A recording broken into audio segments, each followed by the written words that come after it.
ओम गण गणपतये नमः। ओम नमः शिवाय। शिवजी सदा सहाय। ओम नमः शिवाय। गुरुजी सदा सहाय।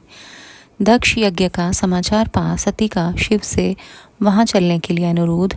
दक्ष के शिवद्रोह को जानकर भगवान शिव की आज्ञा से देवी सती का पिता के यज्ञ मंडप की ओर शिवगणों के साथ प्रस्थान। ब्रह्मा जी कहते हैं, नारद, जब देवर्षि गण बड़े उत्साह और हर्ष के साथ दक्ष के यज्ञ में जा रहे थे, उसी समय दक्ष कन्या देवी सती गंधमादन पर्वत पर चंदोवे से युक्त धारागृह में सखियों से घिरी हुई भांति भांति की उत्तम क्रीड़ाएं कर रही थीं।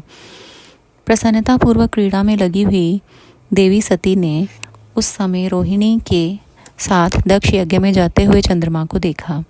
देखकर वे अपनी हितकारिणी प्राण प्यारी श्रेष्ठ सखी विजया से बोली, मेरी सखियों में श्रेष्ठ प्राण प्रिय विजये, जल्दी जाकर पूछ तो आ, ये चंद्रदेव रोहिणी के साथ कहाँ जा रहे हैं। सती के इस प्रकार आज्ञा देने पर विजया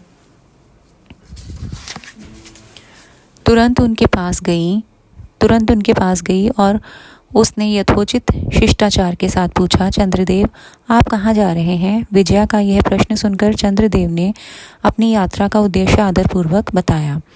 दक्ष के यहाँ होने वाले यज्ञोत्सव आदि का सारा वृतांत कहा। वह सब सुनकर विजया बड़ी उतावली के साथ देवी के पास आई और चंद्रमा ने जो कुछ कहा था वह सब उसने कह सुनाया। उसे सुनकर कालिका सती देवी को बड़ा विस्मय हुआ। अपने यहाँ सूचना न मिलने का क्या कारण है, यह बहुत सोचने विचारने पर भी उनकी समझ में नहीं आया। तब उन्होंने पार्षदों से घिरे अपने स्वामी भगवान शिव के पास आकर भगवान शंकर से पूछा। सती बोली, प्रभो, मैंने सुना है कि मेरे पिताजी के यहाँ कोई बहुत बड़ा यज्ञ हो रहा है। उसमें बहुत बड़ा उत्सव होगा। उसमें सब देवर्षि एकत्र हो रहे हैं। देवेश्वर पिताजी के उस महान यज्ञ में चलने की रुचि आपको क्यों नहीं हो रही है। इस विषय में जो बात हो वह सब बताइए। महादेव सुहृदयों का यह धर्म है कि वे सुहृदयों के साथ मिले जुले। यह मिलन उनके महान प्रेम को बढ़ाने वाला होता है। अतः प्रभो मेरे स्वामी, आप मेरी प्रार्थना मानकर सर्वथा प्रयत्न करके मेरे साथ पिताजी की यज्ञशाला में आज ही चलिए। सती की यह बात सुनकर भगवान महेश्वर देव, जिनका हृदय दक्ष के वाग्वाणों से घायल हो चुका था, मधुर वाणी में बोले, देवी, तुम्हारे पिता दक्ष मेरे विषय द्रोही हो गए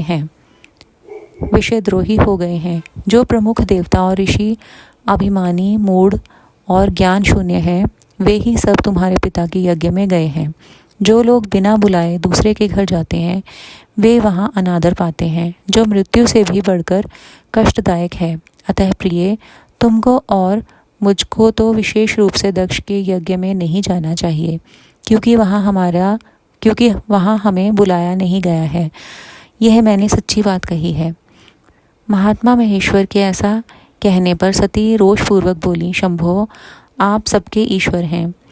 जिनके जाने से यज्ञ सफल होता है, उन्हीं आपको मेरे दुष्ट पिता ने इस समय आमंत्रित नहीं किया है। प्रभो, उस दुरात्मा का अभिप्राय क्या है, वह सब मैं जानना चाहती हूँ।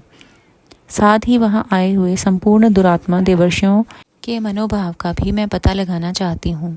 अतः प्रभो, मैं आज ही पिता के यज्ञ में जाती हूँ। नाथ महेश्वर, आप मुझे वहाँ जाने की आज्ञा दे दें। देवी सती के ऐसा कहने पर सर्वज्ञ, सर्वदृष्टा, सृष्टिकर्ता एवं कल्याण स्वरूप साक्षात भगवान रुद्र उनसे इस प्रकार बोले।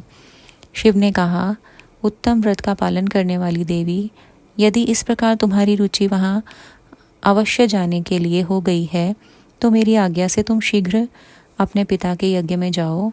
यह नंदी वृषभ सुसज्जित है।